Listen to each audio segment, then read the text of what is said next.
everybody, what's up? My name is Sydney. Welcome back to my channel. So if you've been here before, you might be able to tell that my voice is a little bit different. I've been losing my voice for the past few days, but I wanted to make sure that I got a video up because I missed it by a couple of days last time, so I really wanted to try. I'm not really sure why my voice is like this. It's just, I don't know if it's a cold or I'm just like doing too much, I don't know. But sorry I sound a little bit mannish, but that's beside the point. So I can't even take myself seriously. I don't know how you guys are going to, but we'll try. We'll make it through.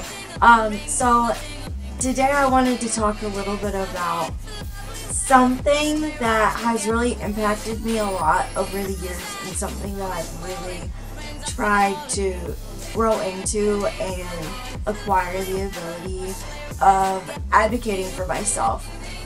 And I think that this is something that is super important for anyone, let alone people with disabilities, to practice in their day-to-day lives, because something that you really figure out over the years is that there are people who will stand up for you and fight for your rights and things that you should have. But then there are people who will reach a point and they'll just say, sorry, I can't do anything else for you, and then you're kind of screwed. So you really need to learn how to advocate for yourself. And that's something that I really think that my parents tried hard to get me to understand growing up, was that they obviously provided for me and stood up for me and got me the things that I needed as a kid. But as I've grown into an adult, they have done less and less of that because they expected me to take over more and more of that as they took on less. And so I've learned how to say, hey, this is what I need, like, this is not okay, because even things that people think that you need but you don't, like, you know that you don't. So for example, when I was in school, I had a lot of adaptive equipment that they had tried to give to me, and it wasn't that it was a bad thing. Like, they're obviously there for a reason. Somebody's gonna need them, but they were trying to help me. And what was happening is they were trying to help me, and I was trying to tell them that, like, I would try it, but if I didn't like it, that was it. Or, like, I would test it out, but I can tell, like, I'm really good at telling pretty much right away if I'll be able to use something or if it will be helpful for me, because I'm not going to have this crazy learning curve for something that's supposed to help me. And so I would try these things and I'd tell them, like, this isn't going to work. Like, it doesn't make me feel less disabled, it makes me feel more disabled.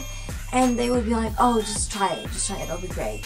And then they tell me to try it for like 2 days, and then 2 weeks later I'm still trying it, and I'm more frustrated than I was to begin with. So it was like I had to learn how to, as an adult, say, no, I don't need that. Like, you might think that I need that, and you might think you know what's best for me, but in the end, I know what's best for me.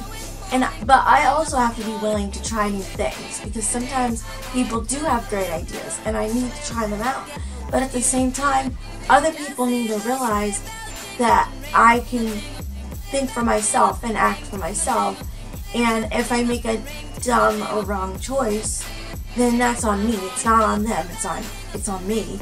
And so that's what I tell people all the time who have disabilities. They just end up being these doormats and they don't get what they need because they don't know how to advocate for themselves, or they're too afraid to advocate for themselves because of what other people might say. And if you don't know how to advocate for yourself, then you need to take it upon yourself and try to learn everything you can about advocating for yourself. Like, learn your rights, learn how to stand up for yourself, learn how to say, no, I don't need that, or yes, I need that, or something about, like, that's what the ADA is for. You know, the Americans with Disabilities Act is there for those kinds of situations. Like, you cannot just sit back and take a back seat in your own life. Like, you have to be in the driver's seat, because that's the thing. Like, I've been thinking about it, and I'm the only child, right? So when, like, way down the line, when my parents are gone, and, like, who's gonna be there to take care of me? Like, sure, I might have a family by then, but, like, I have to be able to be a grown woman and say, no, this is not, I will not stand for this. This is not how I will be treated.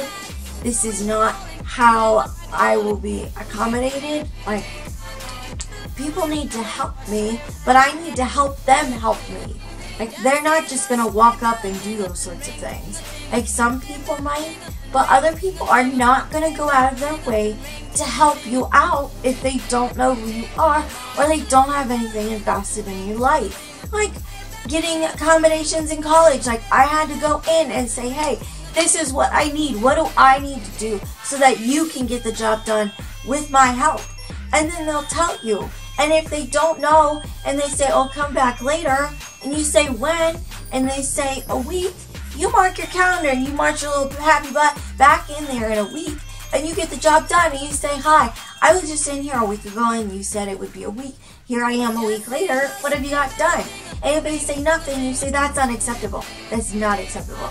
Like, you told me it would be a week, so now when is it going to be? And what else are you going to have done by that time?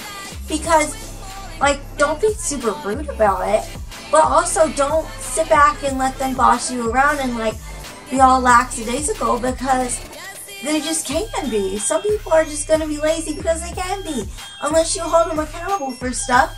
Like, that's why you have to be your own advocate.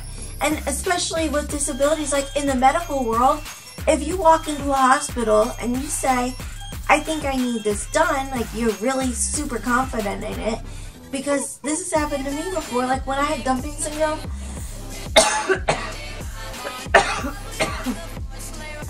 excuse me, when I found out that I had dumping syndrome, I walked into the hospital and I said, you know, I've done a lot of research. I know my symptoms pretty well. They seem to correlate. I know I'm not a doctor, and I know that this just sounds like another case of looking it up on WebMD, but I really think that I have dumping syndrome. And he said, nah, we'll do some tests first, okay? So then, like, a month later, I had to come back and get blood work done to make sure I didn't have a parasite. I'm like, okay, so I guess I could have a parasite and not know it. Like, people have parasites and not know it. Well, obviously, I said, well, I don't really think that's true, but we're going to try it out. So then, I came back, and I didn't have a parasite. Shocker. So then, 2 years later, no, not 2, sorry. So then, a year later, they come back after I had had a colonoscopy and an endoscopy at 17 and said, oh yeah, you have dumping syndrome. What? What? What? So, I'm like, what? But if they had just listened to me, if I had been more of an advocate for myself, that would not have happened. I wouldn't have wasted a year of my life and all these expenses on medical bills and all this nonsense. I could have just had a straight answer and had a diagnosis, but no, I didn't understand how to be my own advocate. And that is why it is important, because it will save you time, money, energy. You'll gain respect from people around you. You'll gain respect for yourself, and you'll just be more knowledgeable overall. That's why it's so, so important to be your own advocate and not let other people push you around when you know truly deep down that that is not how it's supposed to go down. And I know this was a little bit more ranty, I guess, but it's just, like I've said about 100 times now, it's just so, so important, and my life would be so different if I didn't know how to advocate for myself. So if anyone would like more tips on how to advocate for yourself, then like comment down below and I'll do another video on it.